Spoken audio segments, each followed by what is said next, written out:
नमस्ते नमस्कार good evening सारे लोगों को। कैसे हैं आपने? मेरा नाम है भूपेश और स्वागत करते हैं आपका SDM Rahul Sinha YouTube channel पे। सारे लोगों को वेरी गुड इवनिंग।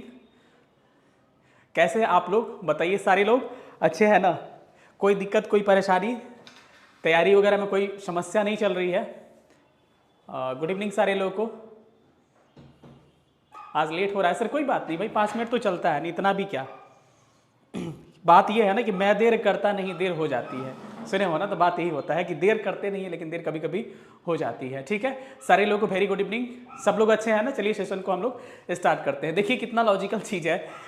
आज मैंने ध्वनि को नहीं लिखा है, बेचारा ध्वनि को 3 दिन से मैं लिख रहा था, 2-3 से, लेकिन उसका कवर नहीं हो पा रहा था क्वेश्चन। तो आगे की क्लासेस में ध्वनि को कवर कर लेंगे आराम से। चलिए क्वेश्चन पे चलते हैं। चलिए एक मोटिवेशन लाइन के साथ स्टार्ट करते हैं जो कि सब कोई जानता है, लेकिन थोड़ा सा जोश जुनून लाने के लिए जरूरी है कि क्या कहते हैं कि कोई भी चीज जिसको जब शिद्दत से चाहो तो पूरी कायनात उसको मिलाने में आपसे लग जाती है। बस आज का मोटिवेशन लाइन यही है। इसी मोटिवेशन लाइन के साथ फिजिक्स के क्लास को शुरू करते हैं। इसके बाद ये खत्म होगा तो केमिस्ट्री के क्लास, फिर बायो, धीरे धीरे पूरा सिलेबस को क्या करेंगे, हम कवर करेंगे।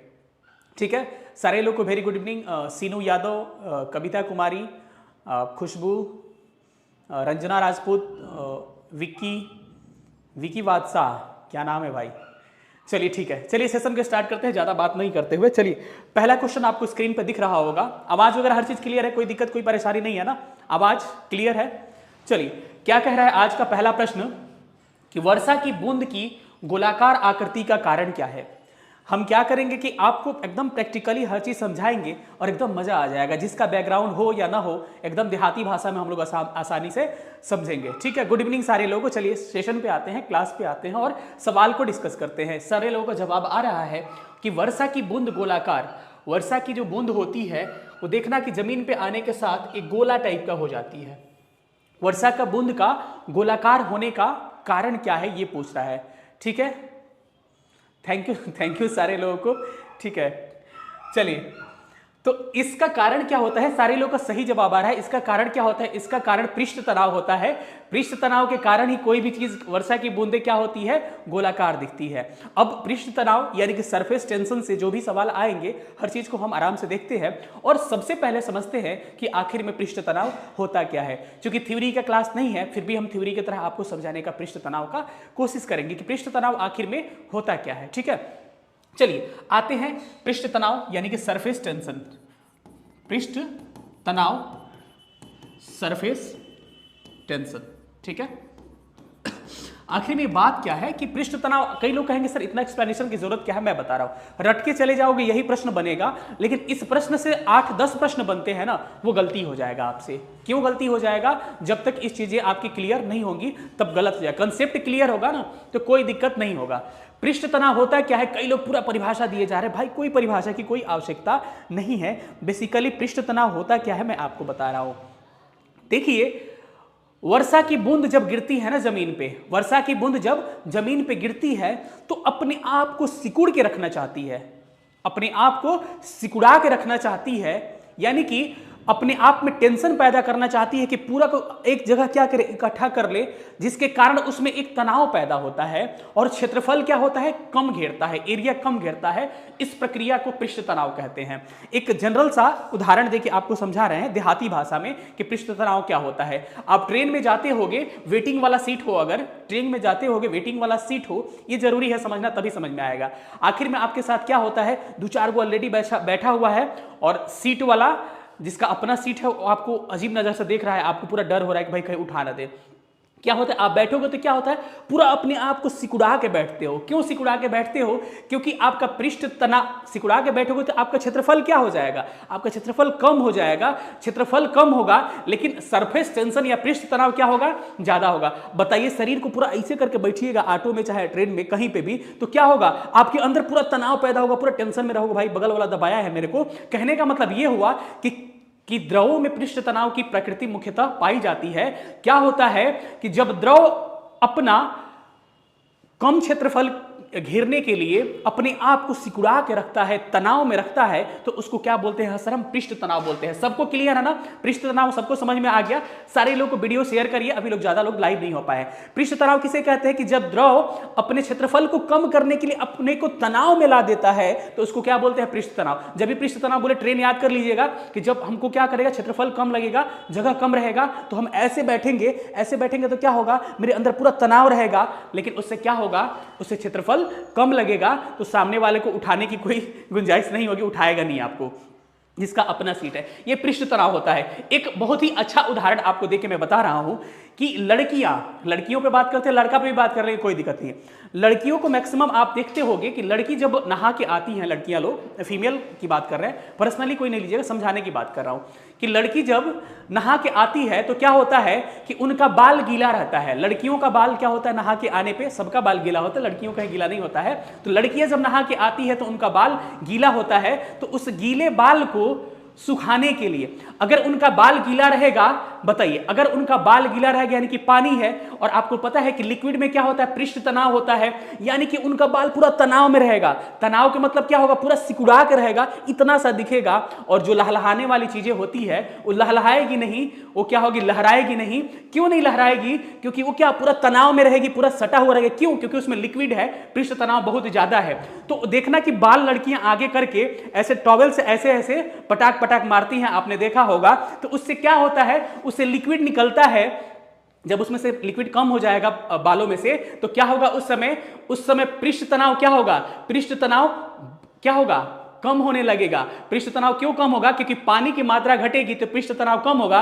तो जो जो पृष्ठ तनाव कम होगा, आप फैल के बैठिएगा, यानी कि बाल क्या होगा? धीरे धीरे आपका लहलहाना शुरू हो जाएगा। लड़कों को भी नहीं हंसना, आप लोग भी जो ऐसे ऐसे करते हो ना सुखाने के लिए, वो भी इसका क्या है? उदाहरण है। अब बातें समझ में आ गई कि जो हमने कहा, अगर ज्यादा शहर की लड़की रहेगी तो हेयर ड्रायर जो नहीं होता है जिससे सुखाते हैं बाल, क्या करेगी? पानी जब लगा रहेगा, पूरा मारेगी, पूरा उधियाने लगेगा, उसके बाद से क्या होगा? उसका पृष्ठ तनाव क्या हो जाएगा? पृष्ठ तनाव कम हो जाएगा, जिसके चलते क्या होगा? वो पूरा लहलहाने लगेगा। पृष्ठ तनाव समझ में आ गया कि जब कोई द्रव मिनिमम सरफेस एरिया, मिनिमम क्षेत्रफल घेरने के लिए अपने आप को तनाव की स्थिति में रखता है, अपने आप को सिकुड़ा के रखता है, तो उस कंडीशन को पृष्ठ तनाव कहते हैं। पृष्ठ तनाव से बहुत सारे आपके उदाहरण एग्जाम में पूछे जाते हैं। अब हंसने के लिए बोल दिए, लेकिन अब सीरियस थोड़ा सा हो जाइए। क्या क्या उदाहरण हो सकते हैं? आपने देखा होगा क्या क्या पृष्ठ तनाव के उदाहरण हो सकते हैं। आपने देखा होगा कि समोसा खाते हैं हम लोग, सपोज को समोसा नहीं, चाट खाते हैं। जब हम चाट खाते हैं तो हमारे जीभ में क्या होता है? स्वाद कलिकाएं होती है। हमारे जीभ में क्या होती है? स्वाद कलिकाएं होती है। जो कंठ के पास पीछे वाला स्वाद कलिका होता है वो कड़वा का अनुभूति कराता है। जो आगे वाला होता है, आगे वाला ए वाला, वो किसका? स्वीट यानी मीठा का अनुभूति कराता है। बगल वाला होता है वो किसका? खट्टा की अनुभूति कराता है। लेकिन बीच वाला किसी की अनुभूति नहीं कराता है। जब चाट ठंडा रहेगा या पकौड़ा ठंडा रहेगा तो बेसिकली होता क्या है? गर्म रहेगा, तो क्या होगा? मुंह में जाएगा ना, मुंह में जाएगा तो आपको पता है कोई भी चीज गर्म होगा, जब कोई भी चीज गर्म होगा तो उसका पृष्ठ तनाव कम हो जाएगा। पृष्ठ तनाव क्या हो जाएगा? कम हो जाएगा। तो जब भी पृष्ठ तनाव कम होगा, टेंशन कम होगा, तो आप फैलिएगा। तो जीभ पे जाने के बाद से अगर समोसा या कोई सूप सबसे उदाहरण अच्छा है, क्या होगा? जीभ पे जाने के बाद से जब पृष्ठ तनाव कम होगा तो पूरा फैल के बैठेगा, यानी कि पूरा जीभों पे फैल जाएगा। तो क्या करेगा? अरे भाई क्या चटपटा लग रहा है, मजा आ गया गरम गरम खा के। ये क्या होता है? ये सरफेस टेंशन पृष्ठ तनाव के कारण होता है। लेकिन अगर वही ठंडा समोसा या ठंडा चाट या ठंडा सूप आपको दे दिया जाए तो क्या होता है? जाएगा मुंह में, पृष्ठ तनाव ज्यादा रहेगा तो क्या होगा? वो फैलेगा नहीं। तनाव ज्यादा रहेगा तो पूरा सिकुड़ के बैठेगा ना, तो एक ही जगह जाके बीचों में पड़ जाएगा। या तो मीठा लग जाएगा एक ही बार, या कुछ नहीं लगेगा। तो क्या होगा? आपको बहुत टेंशन होगा कि अरे यार कुछ मजे नहीं आया। ये सब घटनाएं क्या है? पृष्ठ तनाव के कारण ही होती है। आप कपड़ा धोते हो ना, कपड़ा धोते हो आप, कपड़ा धोने पे क्या होता है कि कपड़ा धोने के टाइम पे हम डिटर्जेंट मिला देते हैं। कपड़ों को धोने के लिए पानी में डिटर्जेंट मिला देते हैं। उस डिटर्जेंट से क्या होता है? कभी भी पानी में डिटर्जेंट मिलाइएगा तो पानी का पृष्ठ तनाव कम होगा। पृष्ठ तनाव कम होगा यानी पानी क्या होगा? फैलेगा। जब फैलेगा तो सरफ या फिर जो कुछ भी होगा मैल में जाके पूरा आसानी से घुल जाएगा। ये भी किसका उदाहरण है? पृष्ठ तनाव का उदाहरण है। मच्छर का जो लार्वा होते हैं, मच्छर का लार्वा होते हैं, आप देखे होइएगा कि मच्छर का लार्वा पानी पे तैरता रहता है। आपने कूलर में देखा होगा ना कि कूलर में कभी कभी क्या होता है कि कूलर का जो पानी होता है ना उस पे मच्छर का लार्वा तैरता रहता है। इसका रीजन क्या है? क्योंकि उस समय पानी का पृष्ठ तनाव काफी क्या होता है, अधिक होता है, जिसके कारण क्या अपने आप को पानी सिकुड़ के रखता है, तो ऊपर लार्वा को बैठने का जगह मिल जाता है। ज्यों ही उसमें केरोसिन तेल मिलाते हैं हम, केरोसिन तेल मिलाने से क्या होता है, उसका पृष्ठ तनाव कम होगा। जब तनाव कम होगा तो पानी फैलेगा, जब पानी फैलेगा तो लार्वा डूब जाएगा, और लार्वा डूब के क्या हो जाता है, मर जाता है। ये सारे उदाहरण जो है, ये सारे उदाहरण किसके हैं? पृष्ठ तनाव के। अब बताइए कि पृष्ठ तनाव से किसी भी तरह की तनाव आपकी होगी, किसी को कोई परेशानी होगी, कोई दिक्कत होगा? बताइए, नहीं होगा ना। तो चलिए अगले सवाल पे चलते हैं। अगला सवाल आपके स्क्रीन पे पड़ा हुआ है, उसका आंसर तो क्या होगा? पृष्ठ तनाव के कारण क्या होता है? वर्षा की बूंदें क्या होती है, एक जगह इकट्ठी हो जाती है। चलिए आ तो गया, आ गया। क्या कह रहा है प्रश्न? कि मिट्टी का तेल पानी के ऊपर इसलिए तैरता है क्योंकि मिट्टी का जो तेल है वो पानी के ऊपर तैरने लगता है और पानी नीचे हो जाता है। तो क्यों ऐसा होता है, आपसे यही पूछ रहा है कि आखिर में ऐसा होता क्यों है? क्योंकि उसका घनत्व तो पानी के घनत्व से अधिक होता है, उसका घनत्व तो पानी के घनत्व से कम होता है। कुछ कुछ बातें ध्यान रखिएगा, मैं बात बता रहा हूं, ठीक है। होता क्या है आखिर में कि जिस चीज का घनत्व सबसे कम होता है वो ऊपर तैरने लगेगा और नीचे क्या हो जाएगा। घनत्व का मतलब क्या होता है, पहले घनत्व समझ लीजिए। घनत्व का मतलब क्या होता है, डेंसिटी का मतलब होता क्या है, आपको समझा रहा है। घनत्व का मतलब होता है कि घन घन मतलब सटा सटा, मतलब इतना बालू ले ले और बलुया पूरा सटा सटा है तो क्या करेंगे, घनत्व तो बहुत ज्यादा है। मतलब क्या होता है, ज्यादा पास पास होना ही घनत्व कहलाता है। घनत्व डेंसिटी का फॉर्मूला क्या होता है, मास बटा वॉल्यूम, मतलब कि प्रति इकाई आयतन में जितना द्रव्यमान होता है उसको घनत्व बोलते हैं। तो जिस चीज का घनत्व जितना ही अधिक होता है ना वो नीचे डूबता है। अगर दो चीजों का कंपेयर किया जाए, जैसे मिट्टी तेल और पानी का, तो क्या होता है कि मिट्टी का तेल ऊपर तैरने लगता है, पेट्रोल ऊपर तैरने लगता है, क्योंकि पेट्रोल का जो घनत्व है वो कम है, पानी का घनत्व चूंकि ज्यादा है। तो पेट्रोल का घनत्व कम है यानी कि छितराएगा वो, तो ऊपर तैरने लगता है। आप एनसीईआरटी का एक एग्जांपल पूछता है कि नमक वाले पानी में अंडा ऊपर तैरने लगता है, क्योंकि नमक मिलाने से क्या होता है, उसका घनत्व क्या होता है, बढ़ जाता है पानी का, और अंडा क्या होता है, उसका घनत्व पानी से कम होता है। तो जिस चीज का घनत्व कम होगा वो तैरेगा, और जिस चीज का घनत्व ज्यादा होगा वो नीचे। कम घनत्व वाला ऊपर, ज्यादा घनत्व वाला नीचे, मतलब कि ज्यादा घनत्व वाले पर सोएगा कौन, कम घनत्व वाला। ये बात ध्यान रखिएगा। तो इस प्रश्न का सही उत्तर आपने दे रखा है, बिल्कुल सही है। इस प्रश्न का सही उत्तर क्या होगा कि उसका घनत्व पानी के घनत्व से क्या होता है, कम होता है। जिस चीज का घनत्व कम होता है वो ऊपर रहता है, और जिस चीज का घनत्व ज्यादा रहता है वो क्या होता है, नीचे होता है। चीजें क्लियर हो गई ना? अब दिक्कत कोई परेशानी होगी? जी बिल्कुल नहीं होगी। चलिए अगले सवाल पे हम लोग मूव करते हैं। अगला सवाल कह रहा है कि निम्नलिखित में से कौन सा कोशिकत्व का उदाहरण है। केशिकत्व का मतलब क्या होता है, इंग्लिश वाले घबराइएगा नहीं, कैपिलरी कहते हैं।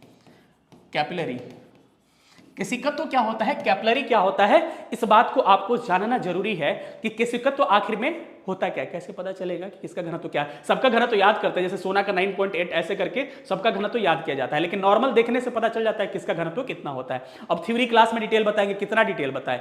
चलिए इस प्रश्न का सही उत्तर क्या हो रहा है, बताइए। सेशन कैसा लग रहा है कि कौन सा इसमें केशिकत्व का उदाहरण है, निम्नलिखित में से कौन सा कैपिलरी का उदाहरण है।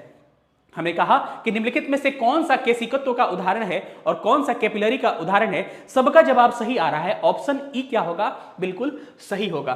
देखिए हो सकता है कि आज से पहले आपने कैपिलरी को रटा होगा, लेकिन अब कैपिलरी को रटने की कोई जरूरत नहीं है। कैपिलरी आखिर में होता क्या है, आपको मैं थोड़ा सा समय दीजिए, मैं समझा रहा हूं। आज के बाद ऐसा पढ़िए ना कि दोबारा पढ़ने की जरूरत नहीं है। केशिकत्व, इसको क्या बोलते हैं, कैपिलरी बोलते हैं। क्या बोलते हैं, कैपिलरी। ठीक है, इसका उदाहरण पूछता है तो सबको पता होगा कि इसका उदाहरण तो सबको पता है कि केशिकत्व का उदाहरण होता क्या है, लेकिन प्रॉब्लम क्या आता है, प्रॉब्लम ये आता है कि केशिकत्व के उदाहरण के साथ कई लोग चीजों को आदमी समझ नहीं पाता है। ठीक है, कई बार चीजों को समझ नहीं पाता था। सबसे पहले दो बल को समझना पड़ेगा। एक होता है ससंजक बल, एक होता है ससंजक बल जिसके कोहेसिव फोर्स कहते हैं। घबराना नहीं है कि समय ज्यादा लेना है सर, अच्छा से पढ़ो ना यार, हम सिलेबस हमको ना खत्म कराना है। दूसरे को क्या बोलते हैं, असंजक बल। असंजक बल, असंजक बल को क्या बोलते हैं, एडहेसिव फोर्स बोलते हैं। एडेसिव फोर्स बोलते हैं, ठीक है। असंजक बल को क्या बोलते हैं? एडेसिव फोर्स, और ससंजक बल को बोलते हैं कोहेसिव फोर्स। किसी को एक्सप्लेनेशन से समस्या नहीं है ना? अच्छा से समझा दूं इस चीज को आपको कि एडेसिव फोर्स और कोहेसिव फोर्स आखिर में होता क्या है। सबसे पहले हम बात करते हैं ससंजक बल के बारे में। ससंजक बल आखिर में होता क्या है, मैं आपको समझा रहा हूं। ससंजक बल आखिर में होता यह है कि जब दो अणुएं समान होती है और उनके बीच बल लगता है, जब दो अणुएं समान होती है और उनके बीच बल लगता है, उसको ससंजक बल कहते हैं। उदाहरण के लिए पेन है, पेन यहां पे प्लास्टिक टाइप का है, यहां पे प्लास्टिक टाइप। पानी है तो पानी में पानी का ही अणु रहेगा, लेकिन दूध में दूध का अणु, पानी में पानी, दूध में दूध का अणु। सिंपल सी बात है। ससंजक का मतलब यह होता है कि जब दो तरह के एक अणु आपस में कंबाइंड हो तो उसको कौन सा बल कहते हैं? ससंजक बल कहते हैं। इसका उदाहरण क्या है? इसका उदाहरण आपका पानी है। तो ससंजक बल कोई आपसे पूछे तो ससंजक बल का उदाहरण क्या हो? सर पानी है। लेकिन एक होता है ना असंजक बल। क्या होता है? एक होता है असंजक बल, जिसको एडेसिव फोर्स कहते हैं। असंजक बल आखिर में क्या होता है कि असंजक बल का मतलब होता है ना, एडेसिव फोर्स का मतलब होता है चिपकने वाला। ये असंजक बल ना बड़ा चिपकाऊ है, ये अलग अलग और लग गया ना तो अलग अलग होता है। दो अलग अलग अणुओं पे लगता है। ससंजक दो सेम अणुओं पे, पानी पानी, पानी में पानी का अणु पानी से ही कनेक्ट करेगा। लेकिन असंजक बल क्या होगा? उदाहरण इसका क्या होगा? पानी और दूध, पानी और दूध। पानी जब दूध को देखता है तो जाकर चिपक जाता है। तो जब कोई भी चीज एक दूसरे से चिपकती है उसका कारण क्या होता है? सर उसका कारण एडेसिव फोर्स होता है। एक वस्तु का दूसरे वस्तु से चिपकने का कारण एडेसिव फोर्स यानी कि असंजक बल, यानी कि दो विभिन्न प्रकार के वस्तुओं के बीच लगने वाले बल को एडेसिव फोर्स या असंजक बल कहते हैं। उदाहरण ससंजक का पानी था, उदाहरण असंजक का पानी और दूध का आपस में मिलना। सबसे अच्छा एग्जाम्पल असंजक बल का क्या है आपको मैं दे रहा हूं। जैसे कि आपने देखा होगा कि लड़कियां जो होती है ना, लड़कियां जो है काजल सब कोई लगाता है, लड़कियां काजल जो लगाती है वो किसका उदाहरण है? असंजक बल का उदाहरण है। क्योंकि काजल और आंख दो विभिन्न वस्तुएं हैं, आपस में लगती है तो क्या होता है? दोनों में असंजक बल लगता है। तो काजल का लगना क्या है? असंजक बल है। जैसे कि कहा जाता है ना कि जैसे कि दुल्हा लोग होता है शादी में, आपने देखा होगा कि दुल्हा लोग होता है तो आखिर में होता क्या है दुल्हा लोग के साथ कि देखो जिस काजल की क्वालिटी सबसे अच्छी होगी उसकी असंजक बल एडेसिव फोर्स का वैल्यू उतना ही अधिक होगा। लड़कियां देखना ना, लड़का लोग पूरा दुल्हा लोग काजल लगा के आंख में जाएगा और जाएगा आंगन में ना, तब तक उनका काजल क्या होगा? ये पूरा पोता होता जाएगा। क्लियर है ना? काजलवा पूरा पोता जाता है दुल्हा लोग का। क्यों? क्योंकि जो दुल्हा लोग काजल लगाता है उसका असंजक बल का मान दुल्हा का क्या होता है?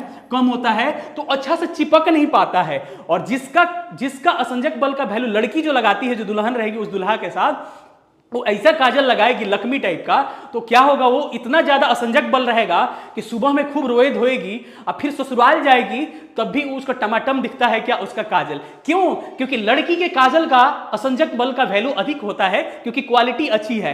बचपन में याद होगा हम लोग की माताएं कैसी लगाती थी काजल कि थरिया को उल्टा करके दिया के नीचे रख देगी और पीछे करिया हो जाएगा, उसी में से निकाल के ऐसे लगा देगी। पता चलता है कि 1 घंटे के बाद पूरा ऐसे पोता गया है। ठीक है, तो वो क्या होता है? वो बेड क्वालिटी के था। तो जितना अच्छा काजल होगा उतना ही अच्छा क्या होगा? असंजक बल होगा। तो ससंजक असंजक समझ में आ गया। असंजक क्या होता है? ससंजक क्या होता है? एक सेम अणु जो होता है आपस में कनेक्ट करता है। और असंजक होता है दो डिफरेंट चीज आपस में जब चिपकता है तो उसको क्या बोलते हैं? असंजक बल यानी कि एडेसिव फोर्स कहते हैं। देखिए इसका उदाहरण आपको मैं देके समझा रहा हूं। अब हम तो थे असंजक ससंजक की बात नहीं कर रहे थे, हम तो थे किस पे? हम तो थे केशिकत्व पे। लेकिन बात आता है किसका? असंजक बल का। तो मैंने क्या किया, उस चीज को मैंने डिस्कस कर लिया। आखिर में केशिकत्व होता क्या है? देखिए पानी का एक टैप टाइप का है। अब ध्यान से देखिए, अब हंसी मजाक थोड़ा खत्म करिए, हंसना बंद करिए। इसमें एक कैपिलरी डालते हैं, मतलब कि कांच का एक ट्यूब डालते हैं। हमने क्या कहा? पानी में एक कांच का ट्यूब डाल दिया जिसको कैपिलरी ट्यूब कहते हैं। ये पानी है। और दूसरा क्या होता है? दूसरा इसमें क्या है? इसमें पारा है। अब पारा में भी क्या करते हैं? एक कांच का ट्यूब डालते हैं। चीजें समझ में आ गई? एक कैपिलरी ट्यूब होगा। अब बताओ पानी में कौन सा बल होता है? कमेंट्स करके बताओ कि पानी में ससंजक की असंजक? पानी में कौन सा बल होगा?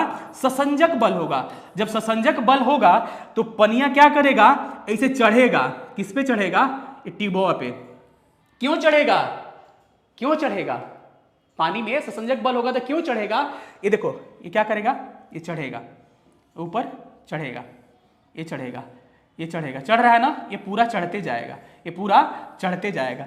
लेकिन पारा में क्या होता है? पारा में देखिए, नहीं सॉरी, पानी में असंजक बल लगेगा। क्यों? सॉरी, पानी में असंजक बल लगेगा। पानी केवल रहे तो ससंजक बल लगता है, लेकिन पानी के साथ उसके साथ एक दूसरा आदमी आ गया ना, तो चिपकने की कोशिश करेगा। मेरी बात समझ में आ गया कि पानी के साथ दूसरा चीज आ गया तो कौन सा बल लगेगा? असंजक, क्योंकि पनिया तो है, उसके साथ क्या एक ट्यूबो आ गया, तो वो कहेगा कि अरे दूसरा नया आदमी आया, चलो इससे चिपकते हैं। तो क्या करेगा, ये जाके चिपकेगा धीरे धीरे, पानी रहेगा अंदर, ये चिपकेगा धीरे धीरे, ऊपर चढ़ रहा है ना, ऊपर चढ़ रहा है। लेकिन पारा में जो होता है ना, पारा में ससंजक बल लगता है, तो ये भागता है, नहीं भाई हम नहीं चिपकेंगे, ये बहुत क्या है, बहुत इसका भाव ज्यादा है, तो ये क्या करता है, ऐसे ऐसे होने लगता है, ये ऐसे ऐसे होने लगता है, ऐसे ऐसे ऐसे। इसीलिए कहा जाता है कि कैपिलरी ट्यूब में क्या होता है, कैपिलरी ट्यूब में जब पानी रहता है तो पानी क्या करता है, कांच को भिगो देता है और ऊपर चढ़ता है। पानी कांच को ये क्या करता है, कांच को भिगो देता है और ऊपर चढ़ता है, क्योंकि इसमें असंजक बल लगता है और इसमें चिपकने की क्वालिटी होती है कांच से। लेकिन पारा में क्या होता है, ये नीचे की तरफ गिरता है। क्यों नीचे की तरफ? क्योंकि ये कहता है कि नहीं भाई हम तुमसे नहीं सटेंगे, हम हटेंगे, तो हटने के कारण ये नीचे की तरफ गिरने लगता है। तो ये क्या है, ये इसका रीजन हो गया। तो इसके उदाहरण कई बार आपको पूछे जाते हैं। इसका होता है 2t cos theta, 2t cos theta, इसका हाइट निकालने के लिए कितना ऊपर जाएगा, 2t cos थीटा बराबर RdG। अब इतना घबराना नहीं है कि सर कितना बड़ा बड़ा फॉर्मूला दे, बस एक ही बात समझाना चाह रहा हूं मैं आपको कि ये बता रहा है कि हाइट जब निकालेंगे ना, कि कोई चीज पानी में कितना ऊपर चढ़ेगा, कोई चीज पानी में कितना ऊपर चढ़ेगा कैपिलरी ट्यूब में, जब हाइट आपको निकालना है, थ्योरी वाले क्लास में बताएंगे, तो जिसकी त्रिज्या जितनी कम होगी, रटे होगे आप आज तक, जिसकी त्रिज्या जितनी कम होगी वो उतना ही क्या होगा, ऊपर चढ़ेगा। बात समझ में आ गया कि जिसकी त्रिज्या जितनी ट्यूब की कम होगी उतना ही पानी ऊपर चढ़ेगा उस कैपिलरी ट्यूब में। क्यों? क्योंकि नीचे रेडियस है, नीचे रेडियस है ना, यहां हाइट है। बताइए 10 में 2 से भाग करिएगा कितना आएगा, 5 आया, और 10 में 5 से भाग करिएगा कितना आएगा, 2। अगर बताइए कि रेडियस नीचे कम रख रहे हैं तो हाइट ज्यादा आ रहा है ना, रेडियस ज्यादा रख रहे हैं तो हाइट कम लग रहा है। तो इससे मतलब क्या हुआ कि जितना कम रेडियस रखेंगे वो उतना ही पानी क्या होगा, ऊपर चढ़ेगा।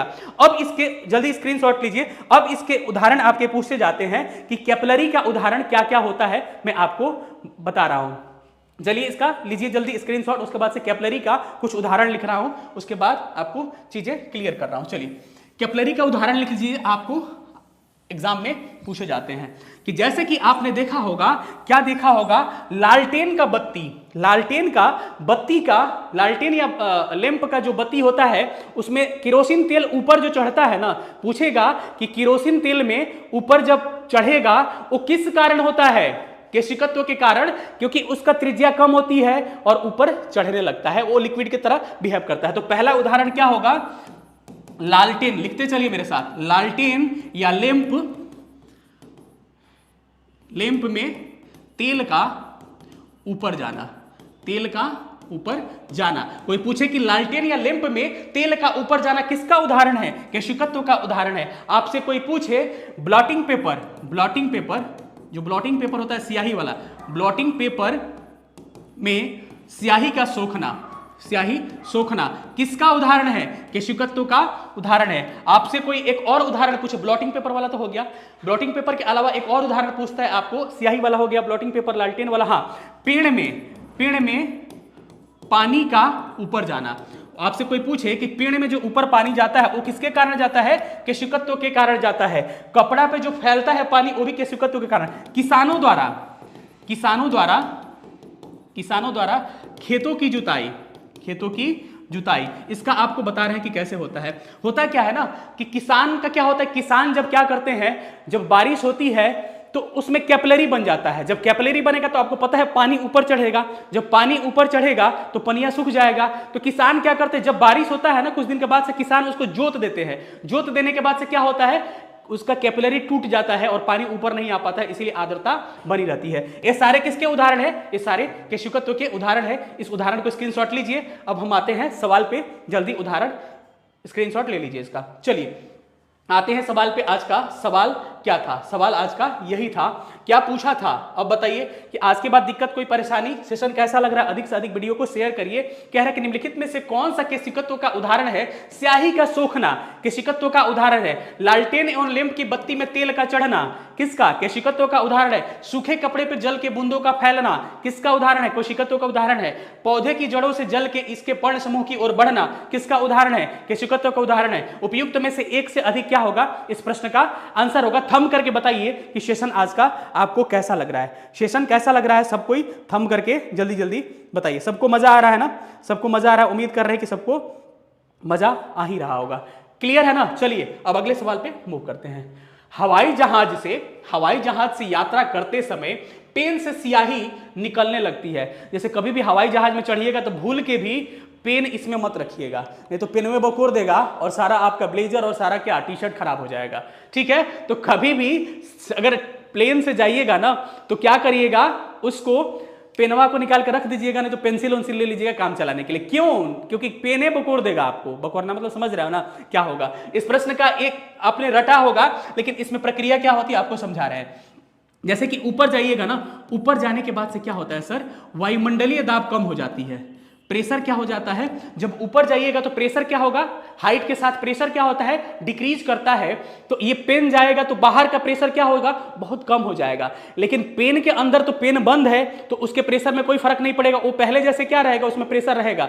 तो पेन के अंदर का प्रेशर ज्यादा हो जाएगा और वायुमंडलीय दाब का कम हो जाएगा, तो अंदर का प्रेशर बाहर निकलेगा तो पेन बकोर देगा। यही उदाहरण होता है क्या? यही उदाहरण होता है इसका। तो इस बात का सही उत्तर समझ के पढ़िए। अब समझ में सबको आ गया ना? अब कोई दिक्कत कोई परेशानी? वायु दाब में कमी, प्रेशर में कमी होता है जिसके कारण पेन बकोर देता है। बकोरना नहीं कहना है। चलिए इस प्रश्न का option A is correct. A is correct. अगले सवाल पे आते हैं कि ऑटोमोबाइल हाइड्रोलिक ब्रेक, इसके कार्य करने का सिद्धांत क्या है? ऑटोमोबाइल हो गया, हाइड्रोलिक ब्रेक हो गया, हाइड्रोलिक प्रेस हो गया, हाइड्रोलिक लिफ्ट हो गया, इस किस पे काम करता है? जल्दी बताइए। Automobile, hydraulic brake, hydraulic press सब किस पे काम करता है? इतने लोग कम लाइव हैं, जल्दी से जल्दी अधिक से अधिक लाइव बढ़ाइए भाई, मजा नहीं आ रहा है, फिर मजा नहीं आएगा, चीजों को हम डाउन करने लगेंगे। सोच लेना किस पे काम करता है? पास्कल के सिद्धांत पे काम करता है। तो इसमें लिख लीजिए कौन कौन सा पास्कल के सिद्धांत पे काम करता है। एक तो हाइड्रोलिक ब्रेक हो गया, हाइड्रोलिक प्रेस हो गया, हाइड्रोलिक लिफ्ट हो गया, ये सारे किस पे काम करते हैं? पास्कल के सिद्धांत पे। चूंकि मेरे पास समय नहीं है, पास्कल का सिद्धांत नहीं बता पाऊंगा, फिर भी बता रहा हूं कि कोई पात्र है, उसमें पानी रखा हुआ रहता है, तो वो पानी उस पात्र के चारों तरफ समान प्रेशर लगाता है। जैसे कि एक बाल्टी में पानी रखा हुआ है ना, तो वो पानी बल्टिया के इधर भी बराबर दाब लगाएगा, इधर भी, नीचे हो ऊपर हो बराबर। इसी को क्या कहते हैं हम? सेम सारे डायरेक्शन में फोर्स क्या लगते हैं? इक्वल लगते हैं। इसी को क्या कहते हैं? लॉ ऑफ पास्कल कहते हैं। कभी वक्त आएगा तो पास्कल के लॉ को अच्छे से मैं आपको समझाऊंगा। चीजें क्लियर है? अगले सवाल पे आते हैं कि बैरोमीटर के पठन में अचानक गिरावट हो जाने से निम्नलिखित में से कौन सी मौसम की दशा इंगित होती है? बहुत ही महत्वपूर्ण सवाल है कि पहले के आदमी मौसम में देख के बताए थे कि भाई आने आने वाला तूफान। क्या कह रहे हैं भाई? सर मैं आपका बहुत बड़ा फैन हूं, कुछ ही दिनों क्लास किया है, समझाने का तरीका। Thank you so much. Comments पढ़ने का समय नहीं है इसीलिए थोड़ा सा माफी चाहते हैं, पूरा कमेंट्स नहीं पढ़ पा रहे हैं। प्यार दीजिए, वीडियो को शेयर करिए, यही चाहिए। बाकी मुझे क्या चाहिए? अपने कमेंट्स रिप्लाई करिए जाके वहां पे। बैरोमीटर के पठन का अचानक गिरना, ये किसका उदाहरण है बताइए? हाँ जी बिल्कुल। देखिए बैरोमीटर का पठन, देखिए लिखिए, तीन चीज आपको ध्यान रखना है। बैरोमीटर का पठन गिरेगा तो क्या होगा? अचानक गिरेगा। बैरोमीटर का अगर रीडिंग अचानक गिर जा रहा है तो क्या होगा? तूफान आएगा। क्या आएगा? तूफान आएगा। पहला आपका। दूसरा क्या पूछता है कि बैरोमीटर का पठन धीरे धीरे गिरेगा। जब धीरे धीरे गिरेगा तो क्या होगा? वर्षा। याद रखिए वर्षा धीरे धीरे गिरता है तो वर्षा का इंडिकेशन आएगा। और तीसरा होगा कि बैरोमीटर का पठन, डायरेक्ट पठन लिख रहे हैं, पठन धीरे धीरे उठेगा, धीरे धीरे चढ़ेगा जब धीरे धीरे चढ़ेगा तो क्या होगा, मौसम साफ होगा, मौसम साफ होगा। 3 बात को आपको ध्यान रखना है। 3 बातें क्या है, स्क्रीनशॉट ले लीजिए। जब बैरोमीटर का पठन अचानक गिरता है तो तूफान आता है, जब धीरे धीरे गिरता है तो वर्षा आती है, जब धीरे धीरे चढ़ता है तो मौसम साफ रहता है। इस 3 बातों को आपको ध्यान रखना है। कोई दिक्कत कोई परेशानी, किसी को कोई दिक्कत कोई परेशानी है, अधिक से अधिक वीडियो को शेयर करिए। चलिए अगले सवाल पे आते हैं, स्क्रीनशॉट जल्दी ले लीजिए। अगला सवाल आपको क्या कह रहा है कि ताप बढ़ने के साथ द्रव की श्यानता क्या होती है। जब ताप बढ़ेगा तो श्यानता का मतलब क्या होता है, विस्कोसिटी। विस्कोसिटी, विस्कोसिटी क्या बोलते हैं, श्यानता को बोलते हैं। तो जब ताप बढ़ेगा तो द्रव की श्यानता क्या होगी, इसका उत्तर दीजिए। जब ताप बढ़ेगा तो द्रव की श्यानता क्या होगी, बताइए। श्यानता का मतलब समझ रहे हो, श्यानता का मतलब समझ रहे हो आप क्या होता है, मैं बता रहा हूं आपको।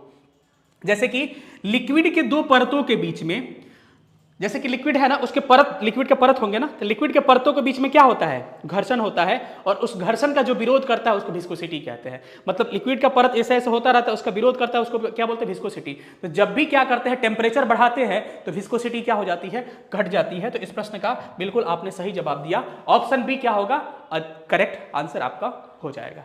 ठीक है, चलिए अगले सवाल पे मूव करते हैं कि किस ताप पर पानी का घनत्व अधिकतम होता है। इतना इंपॉर्टेंट सवाल है ना, इतना इंपॉर्टेंट सवाल है कि आज तक इतने बार पूछा है, और हो सकता है कि आपको केमिस्ट्री के लिए परेशान नहीं हुई है, हम सब कराएंगे। हो सकता है कि आप रटे होंगे कि किसी चीज का घनत्व क्या होता है, अधिकतम कब होता है। आप 4 डिग्री सेल्सियस पे अगर बोल दे कि आयतन मिनिमम कब होता है, 4 डिग्री सेल्सियस पे। लेकिन अगर पूछ दे कि 0 डिग्री सेल्सियस से लेकर 10 डिग्री सेल्सियस के बीच में किसी चीज का आयतन क्या होगा, पहले घटेगा फिर बढ़ेगा कि घटेगा, तो आपका क्या हो जाएगा, पसीना छूट जाएगा। आपने तो 2 ही चीज पढ़ा है कि सबसे अधिक घनत्व 4 डिग्री सेल्सियस पे, पॉपुलर सवाल, सबसे कम घनत्व, सबसे अधिक आयतन, सबसे कम आयतन 4 डिग्री सेल्सियस पे। लेकिन आपको 2 ग्राफ ध्यान रखना है। अब ग्राफ के नाम पे आर्ट्स वाले डर मत जाना, आपको 2 ग्राफ को ध्यान रखना है। उस 2 ग्राफ के माध्यम से हर चीजों को हम क्लियर कर लेंगे। वो 2 ग्राफ क्या है, एकदम ध्यान से, कमेंट्स को हटाइए, ध्यान से उस ग्राफ को देखिए। देखिए एक ग्राफ ये है, एक ग्राफ ये है, एकदम ध्यान से। आज के बाद कोई प्रश्न गलती नहीं होगा, कितना भी घुमा दे इससे। अब आंसर पे फोकस नहीं करिए। ये क्या होगा, ये ग्राफ होगा। इसको क्या बोलते हैं, इसको घनत्व बोलते हैं। इधर क्या है, घनत्व बोलते हैं, और इधर क्या है, टेम्परेचर।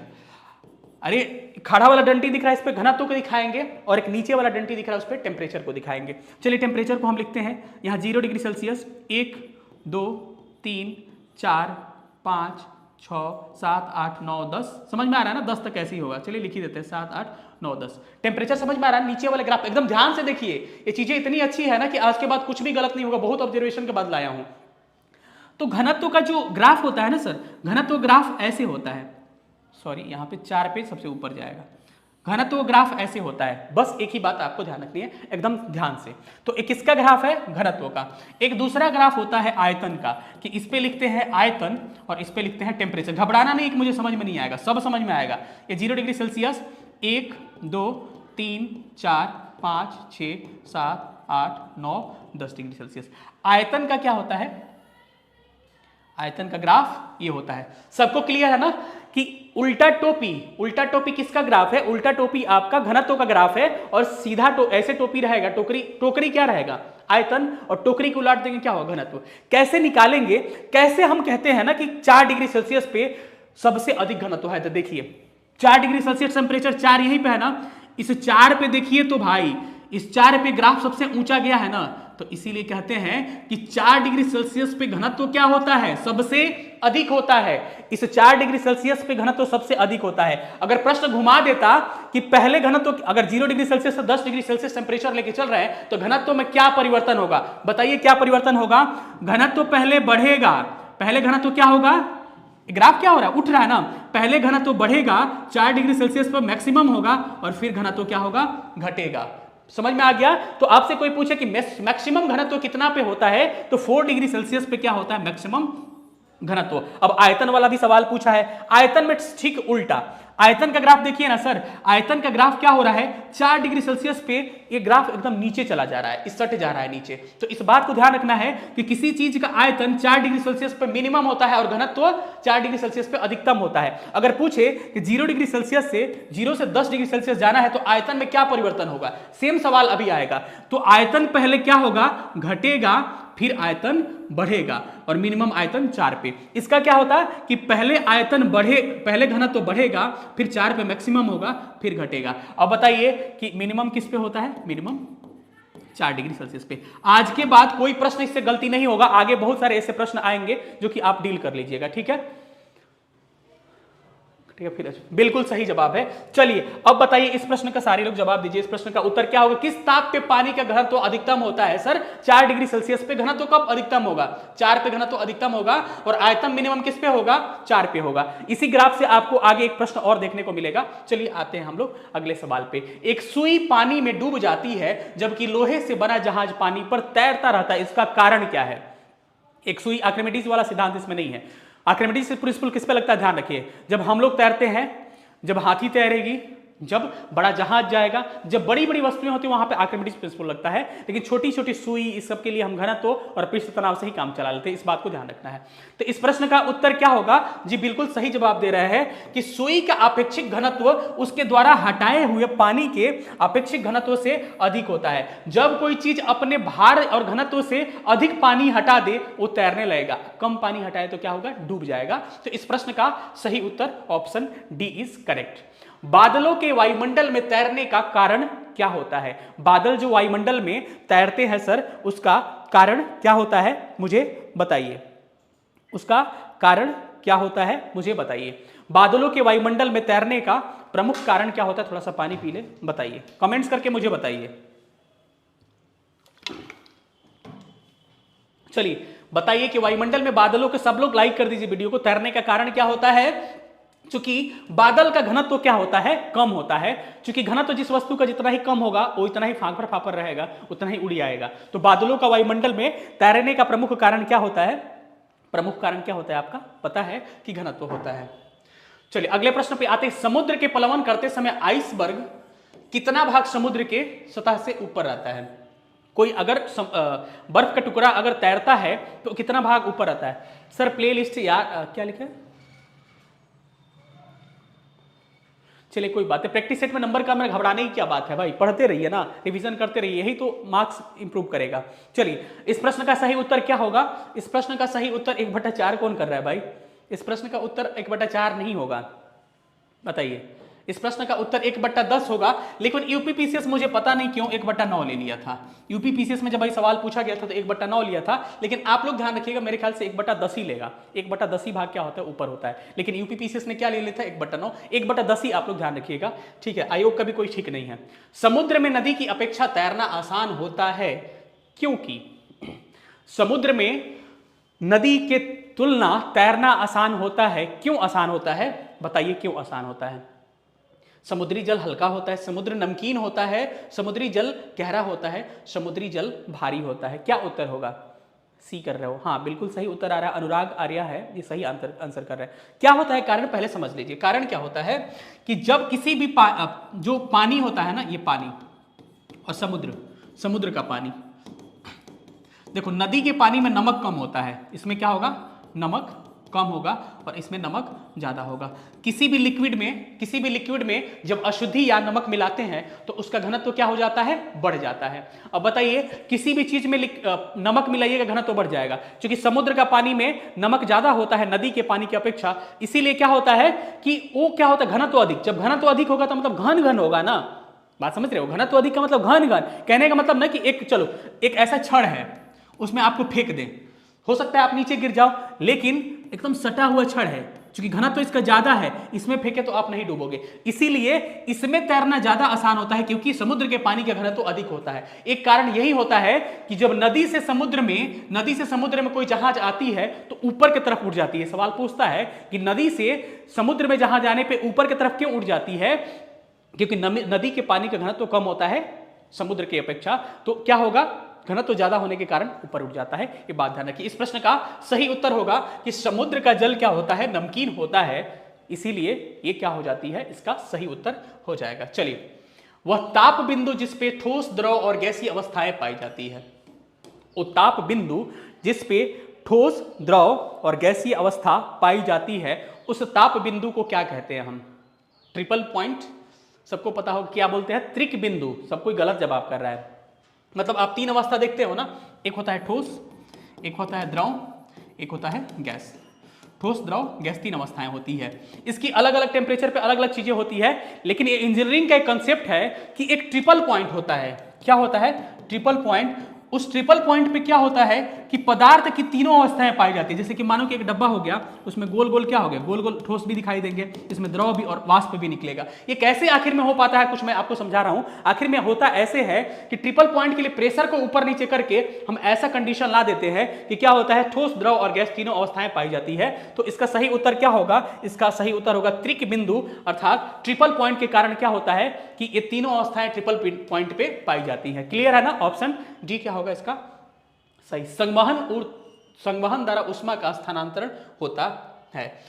ये ट्रांसफॉर्मेशन ऑफ हीट, मतलब ट्रांसफर ऑफ हीट। कहीं पे कोई हीट कैसे ट्रांसफर करता है, ये सवाल आपको पूछता है कि हीट ट्रांसफर कैसे करता है, ये बताइए।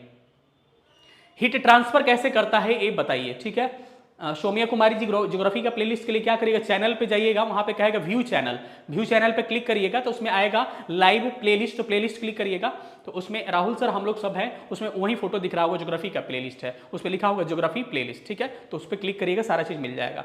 तो इस प्रश्न का उत्तर दीजिए कि संवहन द्वारा ऊष्मा का स्थानांतरण हो सकता है, किसमें होगा बताइए। सब लोग उत्तर कर रहे हैं कि निर्वात एवं गैस में। फिर रट रहे हो यार, आप लोगों को कुछ आइडिया नहीं है क्या? देखिए, हीट ट्रांसफर यानी कि ऊष्मा के संचरण के लिए तीन चीजें पाई जाती है। क्या क्या पाई जाती है? चीज नंबर 1, चीज नंबर 2 और चीज नंबर 3। हमने कहा कि ऊष्मा के स्थानांतरण के लिए तीन चीजें होती है। पहले को कहते हैं चालन, पहले को क्या कहते हैं? चालन, और इसी को इंग्लिश में कहा जाता है कंडक्शन, कंडक्शन। दूसरे को क्या कहते हैं? संवहन, संवहन।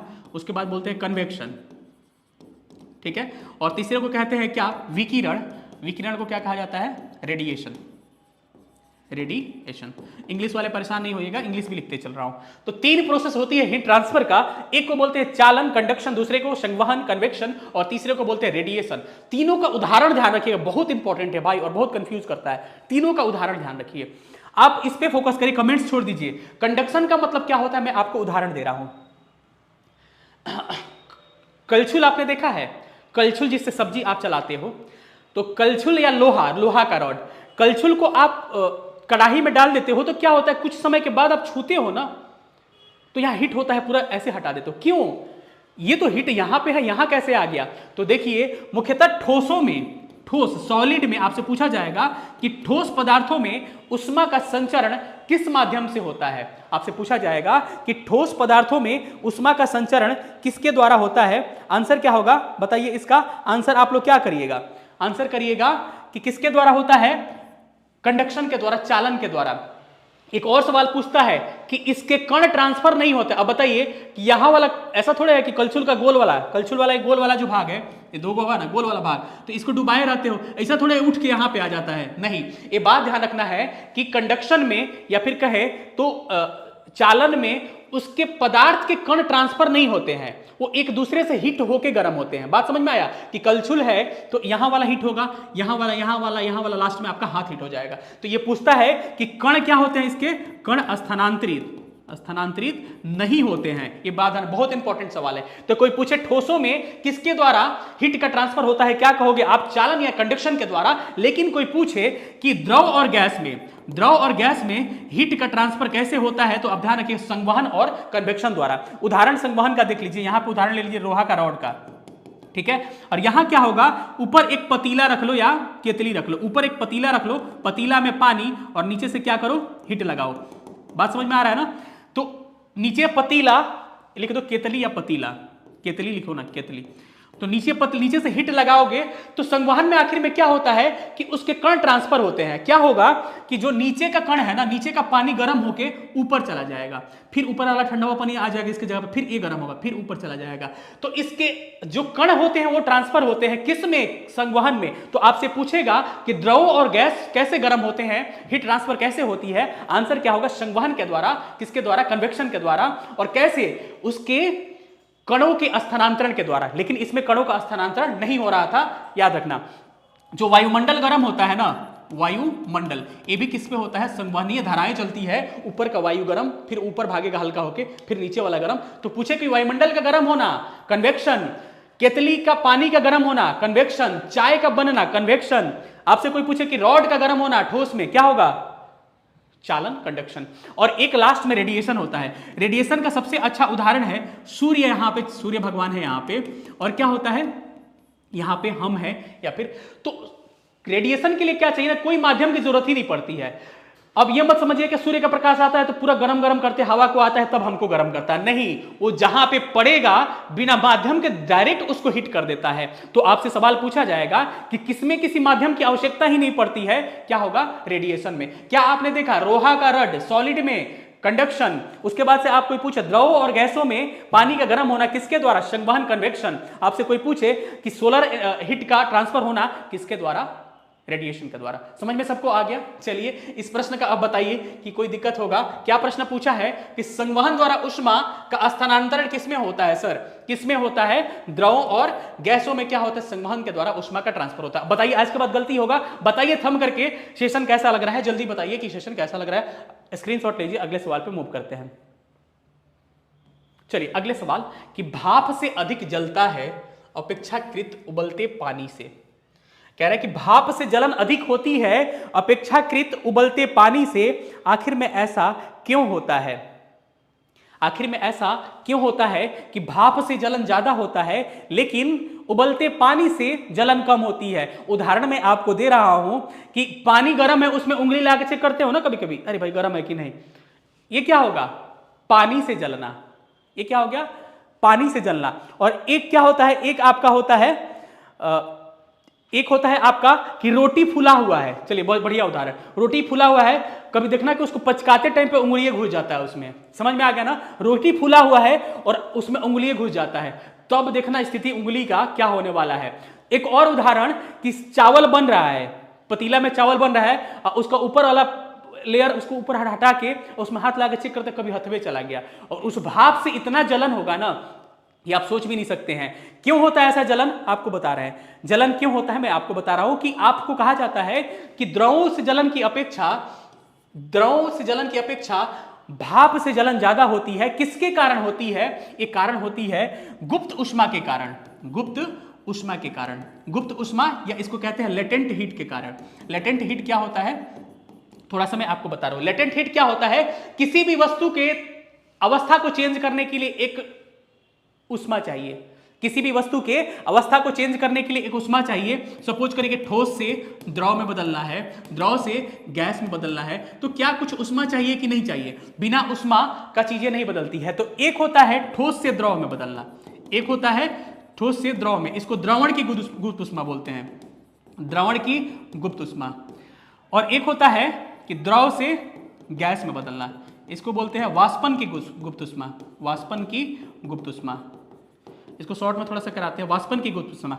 होता क्या है कि लेटेंट हीट या गुप्त ऊष्मा क्या होता है? किसी भी पदार्थ के, जैसे कि उसके बीच में जो कण का जो बॉन्डिंग होता है, इंटरमॉलिक्यूलर अट्रैक्शन फोर्स होता है, वो टूटेगा तभी ना बदलेगा। किसी भी पदार्थ को एक अवस्था में दूसरे अवस्था में ले जाने के लिए जितनी ऊष्मा की आवश्यकता होती है, या यूं कहें कि 1 kg पे डिफाइन किया जाता है कि किसी भी एक kg पदार्थ को उसको दूसरे अवस्था में 1 kg ठोस को उसको द्रव में बदलने के लिए जितना ऊष्मा चाहिए, जितना हम नीचे से आंच लगाएंगे वो क्या कहेगा? गुप्त ऊष्मा, लेटेंट हीट। तो इसको क्या बोलेंगे? अगर ठोस बदलेगा द्रव में तो क्या होगा? द्रवण की गुप्त ऊष्मा। लेकिन अगर द्रव को बदलेंगे गैस में, 1 kg द्रव को, केजी नहीं होता है लीटर होता है, लेकिन 1 kg द्रव को गैस में बदलने के लिए जितना हीट चाहिए उसको क्या बोलेंगे? वाष्पन की गुप्त ऊष्मा बोलेंगे। ठीक है। और गुप्त ऊष्मा का आपका मात्रक पूछता है कई बार, क्या होता है? चलिए तो ध्यान रखिएगा कि जो द्रवण की गुप्त ऊष्मा होती है ना उसका क्या होता है 3.36 गुणे 10 के पावर 5 kg पर जूल, ठीक है। और वही वाष्पन की क्या होती है, वाष्पन की होती है 22.6 गुणे 10 के पावर 5 kg पर जूल, ठीक है। तो इस यही कारण है कि क्या होता है, यही कारण है। और अगर ये क्या है एसआई यूनिट है, अगर इसको सीजीएस में बात करें तो ये क्या होता है 80 कैलोरी पर ग्राम, क्या होता है 80 कैलोरी पर ग्राम। और ये कितना होता है 540 कैलोरी पर ग्राम। तो इसके आपने क्या देखा कि वाष्पन की गुप्त ऊष्मा कितना होती है, अगर सीजीएस में बात करें 540 कैलोरी पर ग्राम, और इसका क्या होता है द्रवण का 80 कैलोरी। इसीलिए द्रव से जो हाथ जलता है वो गुप्त ऊष्मा लेटेंट हीट कम होती है तो कम महसूस होता है, और वाष्पन से ज्यादा। कभी वक्त मिले तो आपको दिखाऊंगा कि इस चीज को कैसे बताया जाता है। चलिए अगले सवाल पे मूव करते हैं, स्क्रीनशॉट लीजिए। अगले सवाल पे जल्दी से जल्दी मूव करते हैं। अगला सवाल आपकी स्क्रीन पे कि 40 डिग्री सेल्सियस का मान फ़ारेनहाइट में कन्वर्ट कर दीजिए। बीपीएससी का फेवरेट सवाल है। बताइए कि 40 डिग्री सेल्सियस का मान फ़ारेनहाइट में चेंज करना है, कैसे बदलिएगा? बताइए कैसे बदलिएगा? चीजें समझ में आ गई ना, कैसे बदलिएगा इसको? ये बीपीएससी का फेवरेट सवाल है, पीसीएस का, आपको कभी भी टीचर में रिपीट कर सकता है, इस बात को ध्यान रखना है। इसके लिए आपको एक फॉर्मूला याद रखना है, आप नोट कर लीजिए। C/5 is equal to F/32/9। एक फॉर्मूला क्या होता है C/5, ये बार बार आपको एग्जाम में पूछता है। इस फॉर्मूला को आपको ध्यान रखना है, नहीं तो क्या होगा ये क्वेश्चन नहीं बनेगा, ठीक है।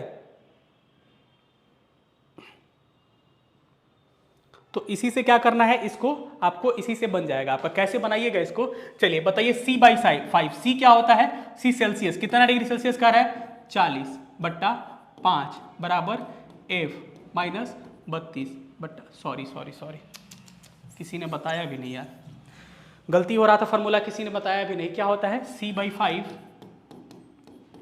F-32/9 ये होता है। कितना डिग्री सेल्सियस है 40 को रखेंगे ऊपर, 5 यहाँ पर, F-32/9। इसको सॉल्व करिए, क्या होगा 5/8 40 और क्रॉस मल्टीप्लीकेशन 8×9 72 और F-32 इधर 32 आएगा तो क्या होगा 72 + 32 बराबर फ़ारेनहाइट, अर्थात इसका मान फ़ारेनहाइट में क्या होगा 104 फ़ारेनहाइट होगा। चीजें क्लियर है ना? तो इस फॉर्मूला को याद रखिएगा। C/5 F-32/9 क्या होता है आपका? C क्या है सेल्सियस वाला है, यहाँ पे सेल्सियस कितना है 40 रख के, और इसको सॉल्व करिएगा वैल्यू कितना आ जाएगा 104 फ़ारेनहाइट। तो ये याद रखिएगा। अगर आपसे पूछ दिया जाए कि डिग्री सेल्सियस को केल्विन में बदलने के लिए तो क्या करिएगा 273 में जोड़ दीजिएगा। जैसे कि 40 डिग्री सेल्सियस को कहे कि केल्विन में चेंज करिए, क्या करिएगा 273 को में 40 ऐड कर लीजिएगा, क्या होगा 3 7 4 11 313 क्या हो जाएगा आंसर हो जाएगा। बात समझ में आ गया? तो ये दोनों बातों को आपको ध्यान रखना है। चीजें क्लियर है ना सबको? तो इस प्रश्न का सही उत्तर क्या होने वाला है 104 degree Celsius is correct answer. एक बार पूछता है कि सेल्सियस और फ़ारेनहाइट का मान कब इक्वल होता है, आगे के सवाल में आपको देखने को मिलेगा। चलिए अगला सवाल कह रहा है कि कितने डिग्री पर सेंटीग्रेड और फ़ारेनहाइट का तापक्रम सेम हो जाता है। मतलब 40 क्या होगा फ़ारेनहाइट में -40 आएगा और सेल्सियस में उतना ही रहेगा। कितने डिग्री पे होता है ये चीज आपको ध्यान रखना है। बताइए कितने डिग्री सेल्सियस पे ये चीजें होती है?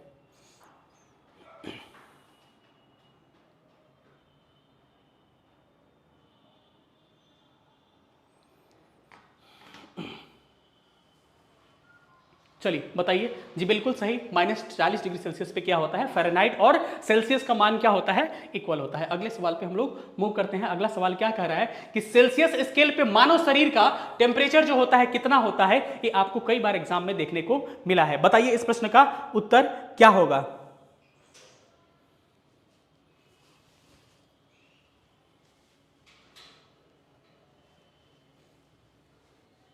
चलिए बताइए कि इस प्रश्न का सही उत्तर क्या होने वाला है। जी बिल्कुल सही। इस बात को आपको ध्यान रखना है कि कई लोग कंफ्यूज करेंगे, लेकिन एकदम एग्जैक्ट मैं बता रहा हूं। देखिए डिग्री सेल्सियस में मानव शरीर का जो टेम्परेचर होता है ना वो 36.9 डिग्री सेल्सियस। कभी वैसा मौका मिले तो आपको 37 डिग्री सेल्सियस लेना पड़ेगा, ठीक है।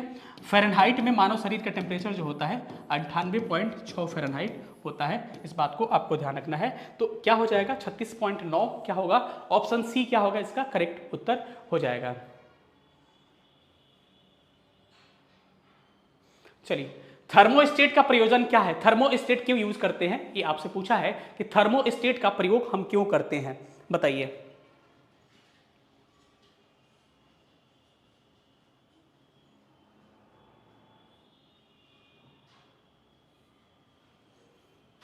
चलिए थर्मोस्टेट का प्रयोग क्यों करते हैं? देखिए थर्मोस्टेट जो है एक इंजीनियरिंग का एक कंसेप्ट है, तापमान को बढ़ाना, तापमान को कांस्टेंट रखने के लिए, तापमान को स्थित रखने के लिए हम किसका प्रयोग करते हैं सर? टेम्परेचर को कांस्टेंट बनाए रखने के लिए हम थर्मोस्टेट का प्रयोग करते हैं। इस बात को ध्यान रखना पड़ेगा। क्या होगा? इस बात को ध्यान रखना पड़ेगा। अगला सवाल क्या होगा कि निम्न में से कौन सा कथन सही नहीं है? निम्न में से कौन सा कथन सही नहीं है? बताइए कि निम्न में से कौन सा कथन सही नहीं है। बहुत ही अच्छा प्रश्न और बहुत ही कंसेप्चुअल प्रश्न है।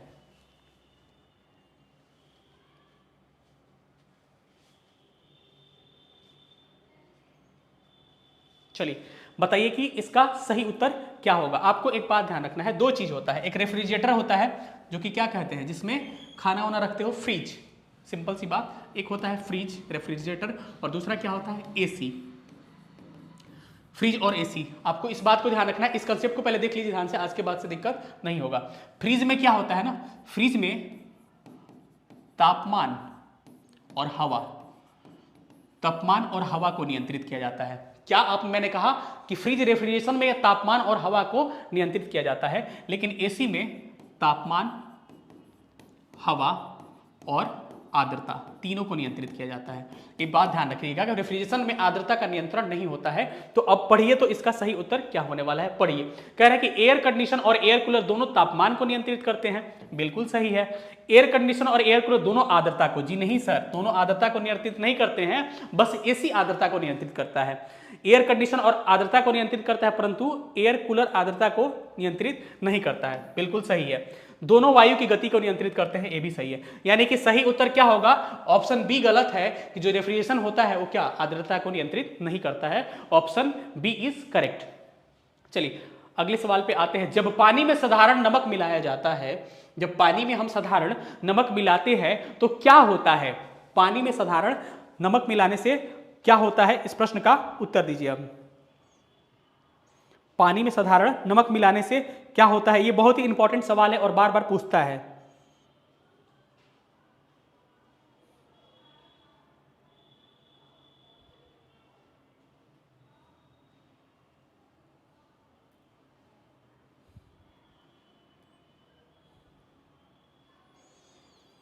चलिए क्या होगा? चलिए मेरी बातें ध्यान रखिएगा, कभी भी मेरी बात ध्यान रखिएगा। दो चीजें होती है, एक को बोलते हैं क्वथनांक, क्वथनांक जिसको कहते हैं boiling point, boiling point. Simple सी बात, इसको खौलनांक कह सकते हो। जिस टेम्परेचर पे पानी खौलने लगता है उसको क्वथनांक या बॉइलिंग पॉइंट कहा जाता है। और दूसरा क्या होता है आपका? दूसरा होता है क्या? हिमांक। हिमांक यानी कि फ्रीजिंग पॉइंट, फ्रीजिंग पॉइंट। जिस टेम्परेचर पे कोई चीज जम जाता है उसको क्या बोलते हैं? Freezing point. ध्यान रखिएगा, कोई भी अशुद्धि अगर मिलाया जाएगा, साधारण नमक हो गया चाहे कुछ भी, कोई भी अशुद्धि, देखिए कोई भी अशुद्धि, याद रखिए एक ही लाइन आपको सारा प्रश्न सही कराएगा। कोई भी अशुद्धि मिलाने से, कमेंट्स में ध्यान नहीं दीजिए, कोई भी अशुद्धि मिलाने से बॉइलिंग पॉइंट क्या होगा? बॉइलिंग पॉइंट बढ़ जाएगा। इसका मतलब हो गया ना कि बॉइलिंग पॉइंट क्या होता है? वाटर का 100 डिग्री सेल्सियस होता है, लेकिन अगर उसमें पानी में नमक मिला दिया जाए ना तो 100 डिग्री सेल्सियस पर नहीं खौलेगा, क्या 105 डिग्री सेल्सियस पर खौलेगा। इसके लिए क्या चाहिए? आपको टेम्परेचर ज्यादा देना पड़ेगा, गैस को ज्यादा देर तक जलाना पड़ेगा। तो हमने क्या कहा कि कोई भी अशुद्धि मिलाएंगे या नमक या कुछ भी मिलाएंगे तो बॉइलिंग पॉइंट क्या होता है सर? बॉइलिंग पॉइंट बढ़ जाता है। लेकिन कोई भी अशुद्धि मिलाने से, अशुद्धि मिलाने से नमक चाहे कुछ भी, फ्रीजिंग पॉइंट क्या हो जाता है? फ्रीजिंग पॉइंट एफपी क्या हो जाता है? घट जाता है। कि मतलब कम, अगर कोई नमक मिला देना बर्फ में तो कम टेम्परेचर पे ही क्या होने लगेगा? वो पिघलने लगेगा। बात समझ में आ गया कि कोई भी अशुद्धि मिलाएंगे, नमक हो चाहे कुछ भी, तो बॉइलिंग पॉइंट बढ़ जाएगा लेकिन मेल्टिंग पॉइंट क्या हो जाएगा? घट जाएगा। अब बताइए इस प्रश्न का सही उत्तर क्या होने वाला है कि जब पानी में साधारण नमक मिलाया जाता है तो पानी के क्वथनांक बिंदु हिमांक बिंदु में क्या होता है? तो क्वथनांक तो बढ़ जाएगा लेकिन हिमांक सर क्या होगा? घट जाएगा। ऑप्शन डी होगा। मुझे उम्मीद है कि आज के बाद ये प्रश्न गलती आप नहीं करेंगे। क्या गलती आज के बाद ये प्रश्न होगा? बताइए, नहीं होगा ना? चलिए थंब करके बताइए सेशन कैसा लग रहा है, इसको स्क्रीनशॉट लीजिए, बहुत ही इंपॉर्टेंट कंसेप्ट है। अगले क्वेश्चन पे मूव करते हैं। अगला प्रश्न क्या कह रहा है कि गर्म मौसम में पंखा चलाने से आराम महसूस होता है। जब मौसम गर्म हो और पंखा चलाइएगा तो आराम महसूस होता है। वो आराम क्यों महसूस होता है? यही पूछ रहा है कि गर्म मौसम में पंखा चलाने पर आराम महसूस होता है, तो आराम क्यों महसूस होता है, यही आपसे पूछ रहा है। बताइए कि आराम क्यों महसूस होता है। हंस रहे हैं कौन भाई? नहीं देखा मैंने। गर्म मौसम में पंखा चलाने से ऑप्शन मैंने अपने हिसाब से उसको सेट किया है कि एक क्वेश्चन में ही 2 क्वेश्चन आपको इंक्लूड कर दें। क्या होगा, हमारा पसीना जो होता है तेजी से वाष्पीकृत हो जाता है, जिसका हमको ठंडा महसूस होता है। देखना, पंखा जलाते हैं गर्मी के दिनों में तो हमको ठंडक महसूस होता है, क्योंकि पसीना क्या होता है, उड़ने लगता है। और यही वाष्पीकरण की घटना क्या होती है, वो घड़ा में पानी जो ठंडा करते हो ना, तो उसमें छिद्र रखा जाता है। वो कभी मौका मिलेगा तो आपको बताएंगे कि कितना हम थ्योरी पढ़ाते हैं सनम। चलिए अगले सवाल, कि प्रेशर कुकर में खाना जल्दी पक जाता है क्योंकि, बहुत ही बीपीएससी का ये फेवरेट सवाल है और ये एकदम रिपीट करता है कि पूछिए मत, और आप लोग रट के जाइएगा तो ये आंसर गलत हो जाएगा। कि प्रेशर कुकर में खाना क्यों जल्दी बन जाता है, वही पतीला या तसली में लेट से बनता है। इसका कारण क्या है कि प्रेशर कुकर में खाना क्यों जल्दी बन जाता है, वही पतीला में क्या होता है, खाना देर से बनता है। इसका कारण आपको मैं बता रहा हूं कि कारण क्या होगा, थोड़ा सा स्पेस मुझे चाहिए। चलिए बताइए कि कुकर में खाना क्यों जल्दी बनता है, वही पतीला में क्यों लेट होता है। चलिए याद करिए कि खाना या चावल बनाने के लिए सबसे पहले आपको किसकी आवश्यकता होती है, टेम्परेचर की आवश्यकता होती है। और जब तक पानी खौलेगा नहीं तब तक आपका चावल बनेगा नहीं। तो आपको खौलनांक या कहे तो क्वथनांक या फिर यू कहे तो बॉइलिंग पॉइंट हमारा कितना होता है, 100 डिग्री सेल्सियस। किसी भी पानी को खौलने के लिए मुझे 100 डिग्री सेल्सियस टेम्परेचर की आवश्यकता पड़ती है। सिंपल सी बात है। लेकिन नॉर्मल आप ऐसे पतीला में बनाइएगा ना तो 100 डिग्री सेल्सियस जब तक टेम्परेचर नहीं पहुंचेगा तब तक पानी खौलेगा नहीं, तब तक खाना बनेगा नहीं। इतनी चीजें क्लियर है। तो ये क्या हो गया, ये पतीला की बात हो गई। लेकिन जो ही कुकर हम लेते हैं ना, ध्यान से देखिए, जो ही कुकर लेते हैं तो कुकर में होता क्या है, कुकर में बनता है प्रेशर, तभी तो सीटी लगता है ना। तो कुकर में बनता है प्रेशर और एक आपको इक्वेशन होता है कि PV is equal to NRT. आपने पढ़ा होगा गैसियस इक्वेशन कि PV is equal to NRT होता है। इसका मतलब क्या होता है, जब किसी भी चीज का प्रेशर बढ़ेगा ना तो उसका टेम्परेचर भी क्या होगा, इंक्रीज होगा। मतलब समझे आप, किसी भी चीज का प्रेशर बढ़ेगा तो उसका टेम्परेचर भी इंक्रीज होगा। अर्थात कुकर में प्रेशर बढ़ रहा है तो पानी जो 100 डिग्री सेल्सियस पे खौल रहा है ना, वो 101 पे भी क्या, 101 पे खोलने लगेगा, 102 पे भी खोलने लगेगा, 103 पे भी खोलना शुरू हो गया। क्यों? क्योंकि जो प्रेशर होता है उसके टेम्परेचर के सीधे प्रोपोर्शनल होता है, डायरेक्टली प्रोपोर्शनल होता है। तो उसमें क्या होता है कि PV is equal to NRT equation, ज्यादा ध्यान नहीं रखिएगा ये सब। उसमें आखिर में क्या होता है कि जब किसी चीज का प्रेशर बढ़ाते हैं तो उसका बॉइलिंग पॉइंट क्या होता है, ऊपर बढ़ जाता है। और बॉइलिंग पॉइंट बढ़ने के साथ क्या होता है, वो उच्च तापमान पे खोलने लगता है। अब बताइए कि नीचे से आप लॉ 100 डिग्री सेल्सियस का दे रहे थे, आंच लगा रहे थे जो 100 डिग्री सेल्सियस का, लेकिन अब 105 पे खौला रहे हो तो क्या खाना जल्दी नहीं बन जाएगा? यही रीजन है। तो इस प्रश्न का सही उत्तर क्या होने वाला है कि उच्च दाब पर, हाई प्रेशर के कारण पानी उच्च तापमान पे उबलने लगता है। जहां 100 डिग्री सेल्सियस पर नॉर्मल उबलता था वो 105 110 पे उबलने लगता है। यही कारण है कि कुकर में खाना जल्दी बन जाता है। दूसरा सवाल पूछता है कि पहाड़ों पे खाना देरी से क्यों बनता है। पहाड़ों पे खाना देरी से क्यों बनता है? इसका रीजन ये है कि पहाड़ पे प्रेशर कम हो जाएगा। जब प्रेशर कम होगा तो उसका टेम्परेचर भी क्या होगा, कम होगा। तो जहां 100 डिग्री सेल्सियस से पहले ही खौलने लगेगा तो धीरे धीरे बनेगा, इसीलिए पहाड़ों पे खाना देरी से बनता है। चलिए अगले सवाल पे मूव करते हैं कि जब पानी को, अभी तो बताए भाई इस कंसेप्ट को जिसने ध्यान से पढ़ा होगा, कि जब पानी को 0 डिग्री सेल्सियस से 10 डिग्री सेल्सियस तक गर्म किया जाए तो इसका आयतन क्या होगा। आपको समय भी दे रहा है, इसका बनाना है तो ग्राफ भी बना के इसका आंसर करो कि क्या होगा। इसी प्रश्न के लिए आपको मैंने उस प्रश्न को दिया था कि ग्राफ के माध्यम से उस प्रश्न को सॉल्व करो। वो तो रट लिए कि सबसे अधिक घनत्व 4 डिग्री सेल्सियस पे, सबसे कम आयतन वॉल्यूम 4 डिग्री सेल्सियस पे। लेकिन जिसने उस कंसेप्ट को समझा होगा उसी ने ये प्रश्न का जवाब, बहुत लोगों का सही जवाब आ रहा है। विपिन कुमार, आप लोग कहते हैं सर कमेंट्स कम पढ़ते हैं, समय नहीं मिलता है, कमेंट्स क्या पढ़ा जाए। चलिए आयतन के लिए मैंने क्या बताया था, ये क्या होता है, आयतन का ग्राफ होता है। आयतन का मैंने ग्राफ बताया था कि इस पे क्या 0 डिग्री सेल्सियस 1 2 3 4 5 6 7 8 9 10, ये क्या होता है, टेम्परेचर का ग्राफ नीचे वाला है जो पैरेलल है, और ये क्या है, वर्टिकल वाला। हमने आयतन के लिए बताया था कि आयतन का ग्राफ सर ऐसे होता है। मतलब मैक्सिमम जो वॉल्यूम होता है कितना डिग्री सेल्सियस पे होता है, मैक्सिमम वॉल्यूम जो होता है, सॉरी मिनिमम जो वॉल्यूम होता है 4 डिग्री सेल्सियस पे, 40 मत समझिएगा, 4 डिग्री सेल्सियस पे होता है। और कैसे, पहले 0 से कह रहा है, 0 से 10 कह रहा है ना, 0 से 10, 0 से 10 चलिएगा, पहले आयतन घटेगा उसके बाद आयतन बढ़ेगा। कहां ऑप्शन है भाई, पहले घटता है और फिर बढ़ता है, लेकिन यही रहता क्या, यही रहता घनत्व। तो घनत्व का क्या होता है, घनत्व का डायग्राम ये, तो पहले बढ़ेगा फिर 4 पे मैक्सिमम, फिर क्या होगा, घटेगा।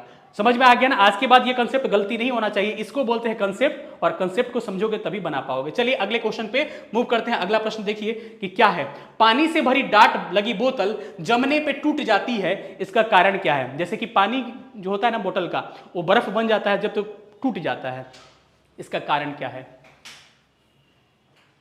हाँ ठीक है, इसका कारण क्या होता है बताइए। सबको पता होगा, ये कोई बड़ी बात नहीं है कि पानी से भरी डाट लगी बोतल जमने पे टूट जाती है, क्योंकि जमने पे किसी चीज का आयतन क्या होता है, जमने पे किसी चीज का आयतन बढ़ जाता है, इसीलिए क्या होगा, आयतन बढ़ने के कारण वो जो बोतल होती है वो टूट जाती है। दूसरा सवाल बन सकता है कि पानी के बर्फ से पानी बनने पे, बर्फ से पानी जब बनेगा तो आयतन क्या होगा, आयतन कम हो जाएगा। ये आप ध्यान रखिए, बर्फ से पानी बनेगा आयतन कम हो जाएगा, लेकिन पानी से जब बर्फ बनेगा तो आयतन बढ़ जाएगा।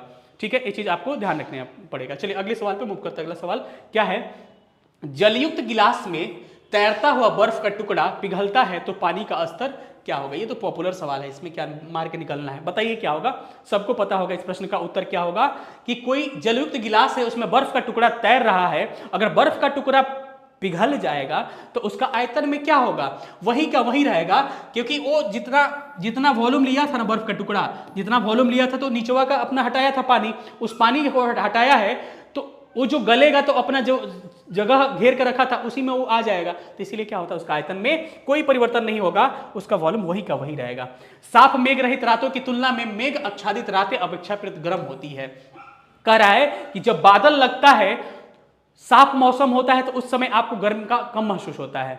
हमने कहा कि जब साफ मौसम होगा तो गर्मी का कम महसूस होगा, लेकिन जब बादल लगा रहेगा तो आपको ज्यादा उमस महसूस होती है। इसका कारण क्या है आपने रटा होगा, लेकिन मैं बता रहा हूं इसका कारण क्या होता। क्या है कि जो सोलर का रेडिएशन होता है, हमने कहा कि सूर्य के प्रकाश हमारे तक किससे आता है, विकिरण के माध्यम से, रेडिएशन के माध्यम से, ऑलरेडी समझा चुका हूं आपको। तो जब वो हमारे पास आता है दिन में, तो रात में पता है क्या होता है, वो धरती गर्म हो जाती है और रात में उसे हीट को क्या करता है, उसी हीट को ट्रांसफर करके कहां, ऊपर आसमान में भेजता है। बातें समझ में आ गई? अगर साफ मौसम है तो सोलर का रेडिएशन आएगा हमारे पृथ्वी तक, हमारी जमीन गर्म होगी, लेकिन वो रात के टाइम पे फिर उस हीट को ऊपर भेजेगा तो आराम से वो हीट ऊपर चला जाएगा। कब? जब मौसम साफ रहेगा। लेकिन जब बादल रहेगा तो जो हीट ऊपर भेजेगा वो हीट बादल से टकरा के दोबारा हमारे वायुमंडल में आ जाएगा, जिसके कारण हमको गर्मी का ही एहसास होगा। यही कारण है कि साफ जो मौसम होता है उसके तुलना में मेघ रहित जो मौसम होता है, रातें होती है, वो क्या होती है, गर्म होती है, यानी कि ठंडी लहरें पृथ्वी से छोड़ी गई उष्मा को परावर्तित करती है। इसका सही उत्तर क्या होने वाला बताइए? तो वायुमंडल से उष्मा का अवशोषण करते हैं और इसे पृथ्वी की ओर भेजते हैं, पृथ्वी से छोड़ी गई उष्मा को परावर्तित करते हैं। बताइए इस प्रश्न का सही उत्तर क्या होने वाला है? बताइए इस प्रश्न का सही उत्तर क्या होने वाला है? कह रहा है कि पृथ्वी से छोड़ी गई उष्मा को परावर्तित करते हैं। ऑप्शन बी ही क्या होगा, करेक्ट होगा। और हो सकता है तो ऑप्शन ई भी लिया जा सकता था, लेकिन यहां पे मोस्ट अप्रोप्रिएट क्या होगा, ऑप्शन बी करेक्ट होगा। आज का आखिरी सवाल आपकी स्क्रीन पे है कि यदि दरवाजे के, अगर रेफ्रिजरेटर, अगर मतलब मानो कि फ्रीज का दरवाजा अगर खोल दिया जाए तो हमारा रूम क्या होगा? बताइए, फ्रीज का दरवाजा खोल दिया जाए तो हमारा रूम क्या होगा? ये बताइए इस प्रश्न का सही उत्तर क्या होने वाला है? जी क्या होगा, हमारा रूम का टेम्परेचर क्या होगा, बढ़ जाएगा, क्योंकि वो क्या होता है, हीट को क्या करता है, रिलीज करता है, जिसके कारण हमारा रूम का दरवाजा, रूम का टेम्परेचर क्या होता है, बढ़ जाता है। बताइए सेशन कैसा लगा? और थोड़ा सा वक्त है 2 मिनट आपके कमेंट्स के लिए, 6:12 हो रहा है, 2-3 मिनट में आपका कमेंट्स बताइए। कोई शिकवा शिकायत है? कमेंट्स इतना देर हम पढ़े ही नहीं आपका, कोई शिकवा शिकायत है तो बताइए, उसके बाद सेशन को हम एंड करेंगे। बताइए क्या परेशानी, क्या दिक्कत, सेशन कैसा लगा बताइए। बहुत शानदार, लाजवाब सर, एमडी सरफराज, थंब करके सारे लोग बताइए क्या सेशन मजा आया ना, सेशन मजा आया ना? चलिए कोई दिक्कत कोई परेशानी, सर बहुत अच्छा पढ़ा रहे हैं, सब चीज ओके है, आप लोग प्यार दे रहे हैं। क्या करिए, आप जाके लास्ट में सेशन खत्म होने के बाद से अपने कमेंट्स को जाके बताइए कि क्लास कैसा लगा। ठीक है, फिर मिलेंगे, हो सकता है फिजिक्स का आखिरी क्लास हो, पहले फिजिक्स को एंड करेंगे, फिर बारी बारी से हर चीज एंड करेंगे। ठीक है, सेशन कैसा लगा अधिक से अधिक प्यार दीजिए। मिलते हैं फिर अगले क्लास में। सेशन को देखने के लिए थैंक यू सो मच, जय हिंद।